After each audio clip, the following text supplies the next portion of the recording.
All right. Are we recording? Yes, we are. Okay, excellent. All right. Welcome, everyone, to our second of our four uh, rotating new consultant trainings. This is also a really great refresher for a lot of us who may have gotten into some habits and want a little, maybe some new ideas or some fresh ways of doing things. Let me go ahead and share my screen.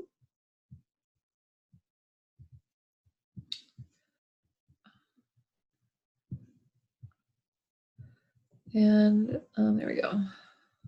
Here we go. All right, so Hostess coaching. The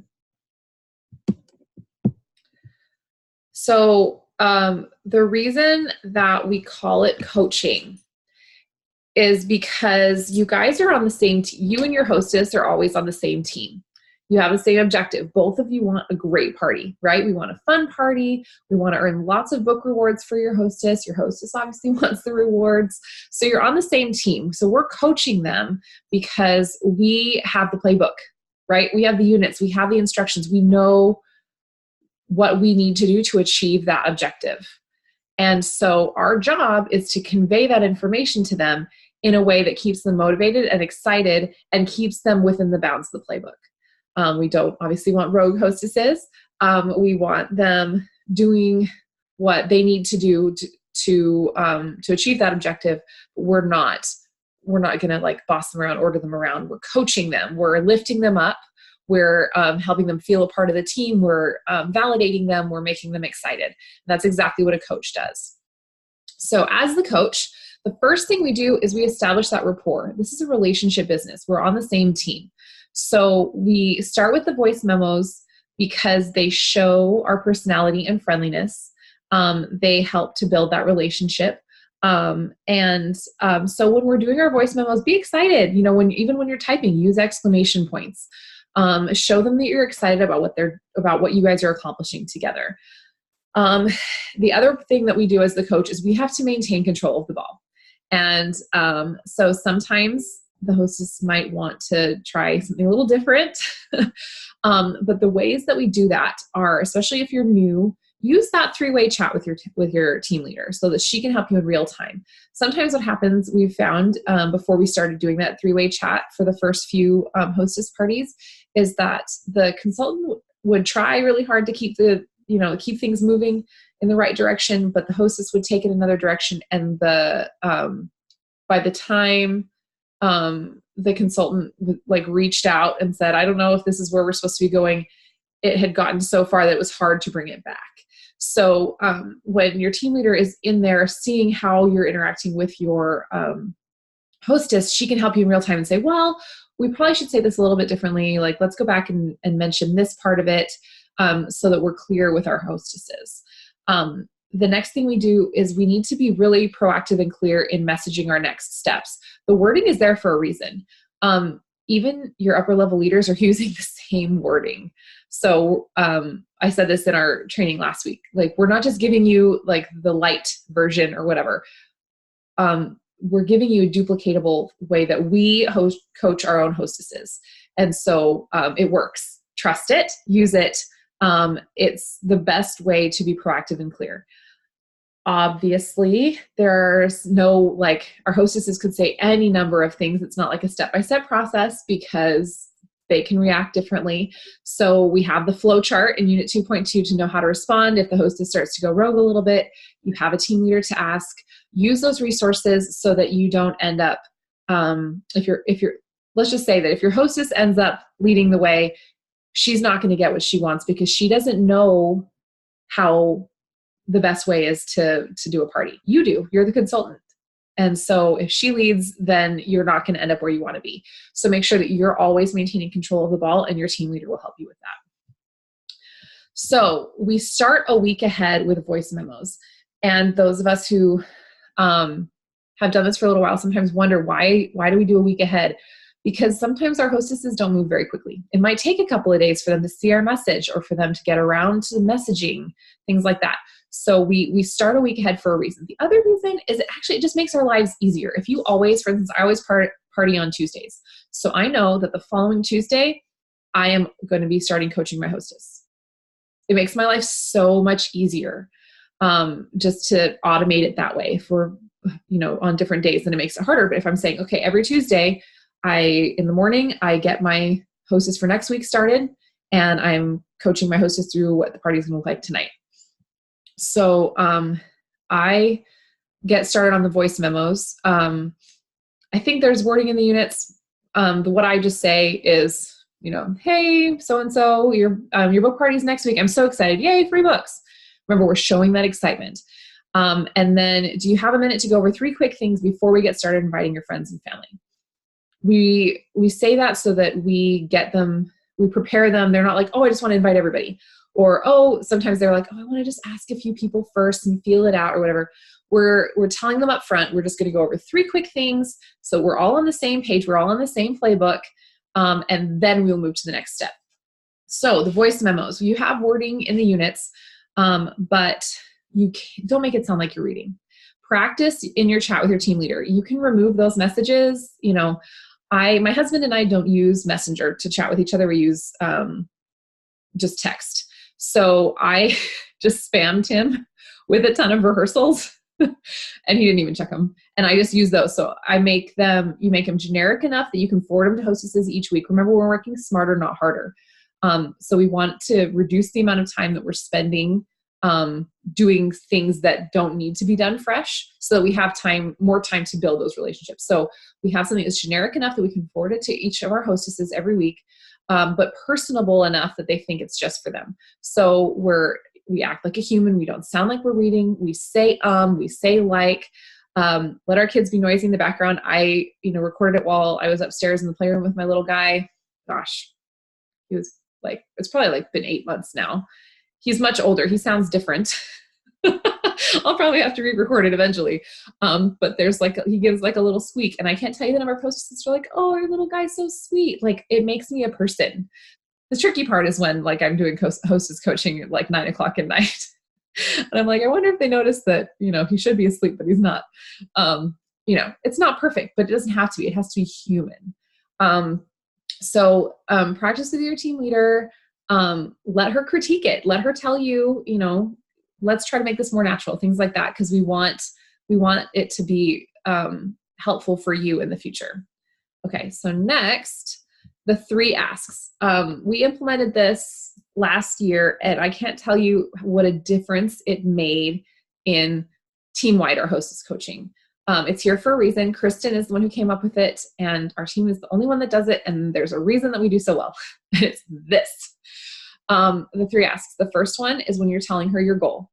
What that does is it gets her excited about the freebies and gets her on your team. When she knows, oh my gosh, I'm going to get this many free books, then she's more motivated to take the next steps. So we tell her, hey, if you're a brand new consultant, you set a goal for $250, that gives her $80 in free books. It's like, awesome. I want those books. What do I need to do? So the second one is we talk about private messages, and this helps her understand why we don't mass invite. And I can't tell you the number of hostesses I say, oh my gosh, yes, I'm 100% on board with this. I hate getting all of those mass invites. Yes, I'm totally on board with private messages. That's ask number 2.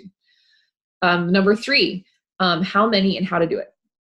So you're telling her 100 messages, and you're telling her how to do it, just giving her a quick overview of what her job will be, what the expectation is, and then we go into more detailed instructions once she agrees.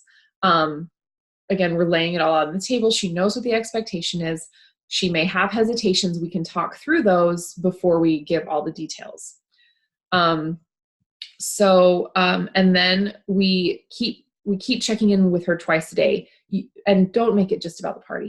Hey, I saw you posted this about your trip to the zoo today. That looked like so much fun.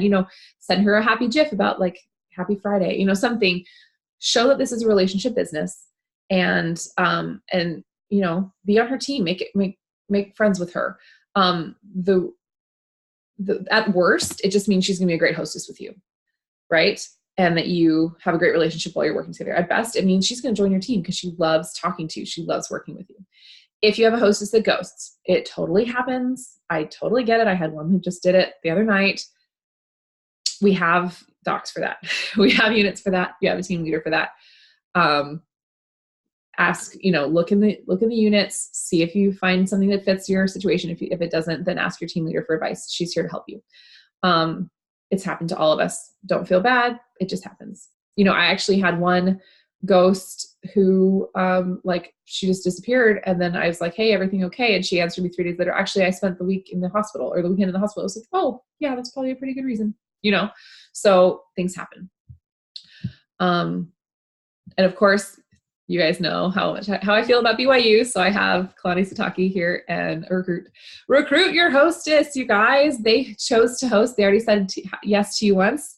They're one of the best people to choose for joining, because they want the books. So, they're most likely to join. So we have 3 asks again. The number 3 is helpful. So make sure that you, we have our 3 ways. Follow the units. Again, I could just say follow the units and be done with the training. But these are the 3 times that we recruit her. After she's followed your instructions, we say, oh my gosh, we make it sound like they're rock stars because they followed instructions, but really that's all you need to do to succeed in this business, right? So it's like, oh my gosh, she followed my instructions. You already sent that 100 messages. That's amazing. You're already a pro at this. Have you ever thought about being a book lady? Once there's activity on the page and they start seeing that, oh my gosh, maybe people will buy. That's another one. And then finally, the last call, the morning of the party. Don't forget the last call, you guys. Don't ever forget the last call. So I'm going to stop sharing and pull back up. If you guys have questions, type them here. I'm trying to keep this short because I know we all want to get to bed. But I do want to stress that this is one of the trickiest parts of our job. No joke. That's why it's its own training. And there's so many right answers. There's so many ways to do it, that we do have units, but really your team leader can help you if it doesn't answer the question that you're asking. I will say the things I asked the leaders beforehand what some of their newer consultants might want to hear or need to hear most. And one was to make sure that we start hostess coaching proactively a week ahead. And another was we should really use the units not just as damage control, but proactively. I have on my phone, I have the wording that I copy and paste to my hostesses so that I'm going to show you right now. So can you even see it? Sorry, guys, maybe not. I have the wording document as a window on my internet browser so that I can just select the text that I need and send it right to my hostess, and I don't have to keep typing and repeating myself. And that was something seriously, I was a team leader for months before I figured out that I could do that. Copy and paste, you guys. Work smarter, not harder. Yes, this is absolutely a relationship business, but that doesn't mean that you have to reinvent the wheel every time you coach a hostess. We're getting into fall. We're going to be partying. If you're not partying at least twice a week in the fall, then you need to talk to your team leader, because there's a lot of parties to be had right now from now on and through the end of the year. So, you're looking at least 8 hostesses a month, right? You don't need to do the different wording for everybody. Make them feel special, but you can copy and paste. Absolutely. And, use that, have it on your phone. So if you are out and about, and your hostess gets back to you and says, yeah, I have a minute to go over 3 quick things. Oh, I can forward my 3, here's a message, pause and wait for the response. So you don't overwhelm her. Then, we're playing at the park and, I'm watching my kid go on a slide, or I double check. Oh, look, she responded, yes. Okay, here's my next one. Okay, she's ready to send out her messages. All right, well, here's the wording, all this stuff. I don't have to be furiously typing. I can just copy, paste, and be back to my kid at the park. So use the tools that you have. They're here for a reason. It's because they work, and it's because they're going to help you. So this business really is portable. And the tools are here to help you succeed. I promise. So trust the system.